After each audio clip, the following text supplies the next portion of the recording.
So here we have the Hyundai IX35 1.7 CRDI SE manual on a 64 plate. I'm going to start off by showing you around the outside of the car, and then we'll hop in and run through a few controls on the inside. But from the outside you can see it's a 5-door car with alloy wheels. Let's start off inside the boot and then work our way around the rest of the car from there. So as we approach the back of the car, you'll see we've got reversing sensors, plenty of boot space as well, along with that 60/40 split folding rear seat, and then underneath this tray section a full-size spare wheel with alloy, which is very unusual. Okay, so we're just going to work our way back round to the front of the car now, and then I'll hop in and run through some controls on the inside. But now that we've done a full circle of the car, you can see that it's in lovely condition the whole way round. Just briefly before I climb in, I think it's well worth seeing the interior from this exterior point of view. As you can see, you get half leather seats.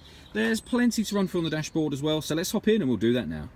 Okay, now that we're inside the car, we're going to start off with the dials. On the left-hand side, we have the rev counter, and on the right-hand side, the speedometer.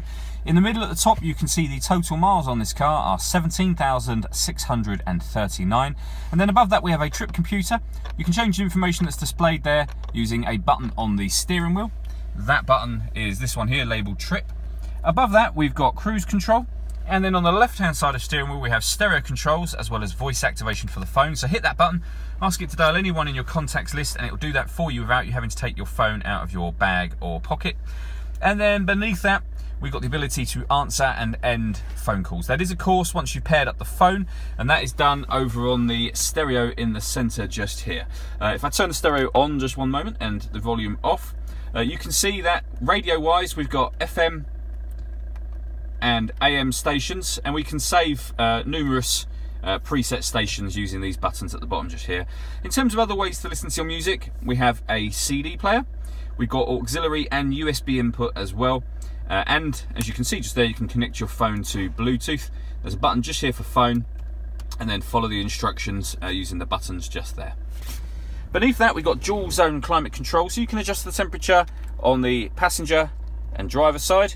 Fan speed up or down just here, and then when you're happy with the temperature that you've selected, you can either press that button to turn the air conditioning on, or you can hit auto and the car will maintain those temperatures for you, and you can simply override that by readjusting the fan speed yourself.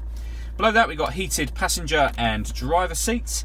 That button there will turn on or off the front parking sensors on this car. And then below that, we've got a couple of 12-volt charging sockets, and the auxiliary and USB input that I mentioned previously. And then finally, a 6-speed manual gearbox.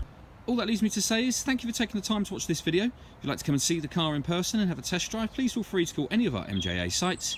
We'd love to hear from you soon.